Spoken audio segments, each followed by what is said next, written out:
A very good morning to all the students of class 6. My name is Prerna and I'm your English teacher. And today, from your English book Skyline, we are going to be reading chapter number 5. Now, all of us have heard, or all of us have been told since our childhood, that we should always obey our parents and we should always be respectful towards them. So let us read the story of a boy who belonged to Japan and how this boy always obeyed his parents. So let us start reading this story. Here we go. So as I told you that this is chapter number 5 and the name of the story is Taro's Reward. So the name of the boy or the name of the son in the story is Taro. So let us start reading the story. A young woodcutter named Taro lived with his mother and father on a lonely hillside. All day long he chopped wood in the forest. Though he worked very hard, he earned little money. This made him sad, for he was a thoughtful son and wanted to give his old parents everything that they needed. So there was a young boy called Taro who was always very considerate about his parents, who always wanted to do something really special for his parents, who wanted to give a lot of happiness to his parents. Was a thoughtful son means he was always worried, he was always very considerate about his parents. And what was his profession? He was a woodcutter. So he chopped food. Chop means to cut it into small pieces. So he would chop the wood in the forest, but he made very less money, because of which he was sad.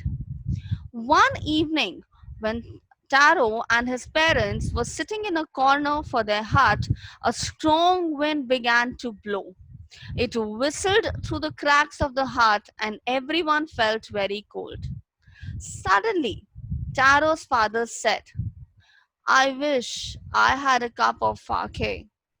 It would warm me and do good to my old heart. So when Taro, he was sitting with his parents, so you can see there is a cold wind that uh, was blown. A cold wind started blowing, and it because the house was not very strong, it was only made of woods, it was not very strong. When this cold wind entered the house, Taro's father, he started shivering, and he said that I really wish I had this uh, I had this Japanese drink called sake. It's written as Sake. It is spelled as Sake, but it is pronounced as Fake. So he wished, Taro's father wished that he had this drink, Fake, to keep him warm. This made Taro sadder than ever, for the heartwarming drink called Fake was very expensive. How do I earn more money? He asked himself. How do I get a little sake for my poor old father? He decided to work harder than before and chop more wood.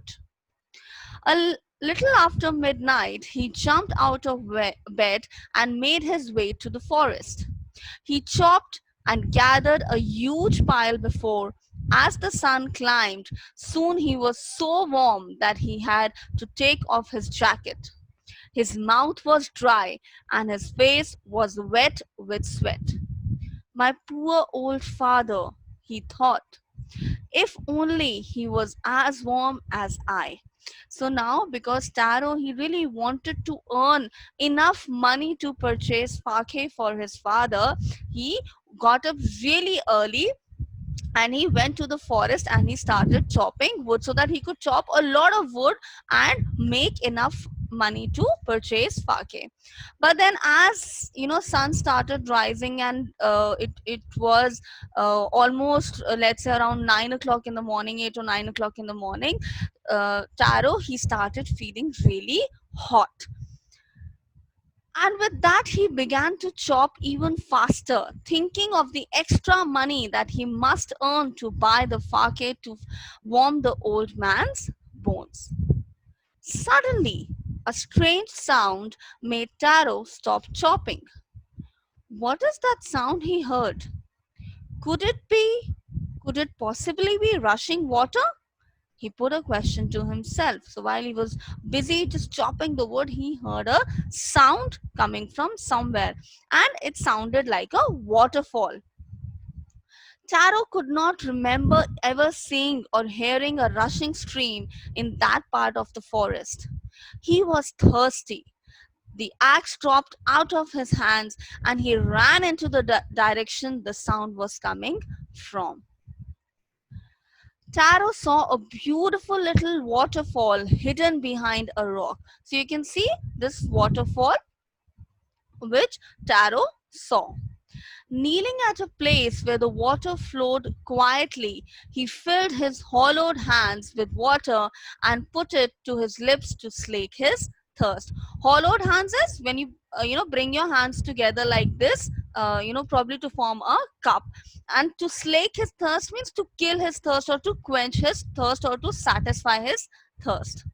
What? Was it water or was it fake?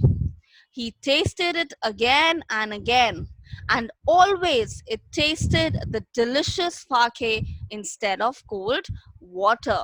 So this was not really a waterfall. It was a you can say it was it was actually fake which was flowing continuously. Taro quickly filled the pitcher that he had with him and hurried to home. So pitcher is a it's a very large kind of a jug. The old man was delighted with the fake. Old man, of course, Taro's father. After only one swallow of the liquid, he stopped shivering and did a little dance in the middle of the floor. That afternoon, a neighbor stopped by for a visit. Taro's father politely offered her a cup of the fake. The lady drank it greedily and thanked the old man. Then Taro told her the story of the magic waterfall. Thanking them for the delicious drink, she left in a hurry.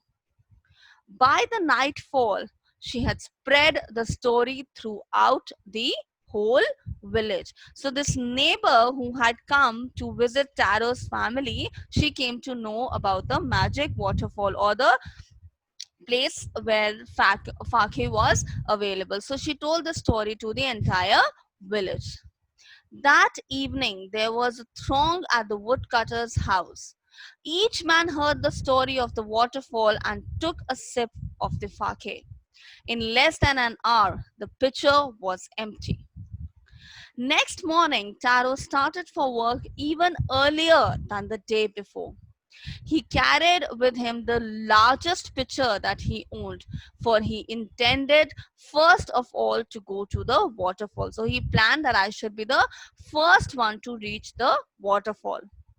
When he reached it, he found, to his great surprise, all his neighbors gathered there. They were carrying pitchers, jars, buckets, any container that they could find to be filled in with the magic fake. So why was everyone so keen to fill in, their jugs, their pitchers and buckets and the pots with fake? Because fake is it's a very expensive drink. Not everyone can afford it. So these villagers thought that, if there is a if there's a waterfall that has or a fake fall, you can call it. So and you're getting it free of cost, so why not take it? So all these people, they gathered at this waterfall so that they could also collect as much fake as possible. In the meantime, one villager knelt and his hollowed hand and held his hollowed hand under the waterfall to drink. He drank it again and again and then shouted angrily, "Water! Nothing but water!" Others also tried, but there was no fake, only cold water. So now, every person in the village who tried drinking what they assumed to be fake, or the only taste that they got was that of cold water. We have been tricked. So the villagers thought we have been fooled. Shouted the villagers. Where is Taro? Let us drown him in this waterfall. But Taro had been wise enough to slip behind a rock when he saw how things were going unfavorable. He was nowhere to be found. So Taro he decided to hide himself because all the villagers were really angry on him. Muttering their anger and disappointment, the villagers left the place one by one. Taro came out from his hiding place. Was it true? He wondered. Was the Fake a dream? Once more he filled his hollowed hands a little liquid and put it to his lips. It was the same delicious Fake. To the thoughtful son, the magic waterfall gave the delicious Fake, while to everyone else it gave only cold water. So now what had happened? Because Taro was so thoughtful, he was so concerned about his parents that the magic waterfall gave him what he really needed. That was Fake. But these people, the other villagers who were really greedy to take as much Fake as possible, it was mere it was only cold water for them. The story of Taro and his magic waterfall reached the Emperor of Japan. He sent for the young woodcutter, heard him, and rewarded him with 20 pieces of gold for having been so good and kind. So even the Emperor of Japan was so impressed, he was so moved with the way in which Taro was so thoughtful for his parents. So, what did the emperor do? He not just rewarded him with gold coins, there's something else also that the emperor did. What was it? Then he named the most beautiful fountain in the city after Taro. This, said the emperor, was to encourage all children to honor and obey their parents. Isn't that a beautiful story? Of course, indeed it is. So, how the son he really wanted to do something for his parents. And remember one thing, when you do something for your parents, do it selflessly, and surely you will earn some or the other reward in your life.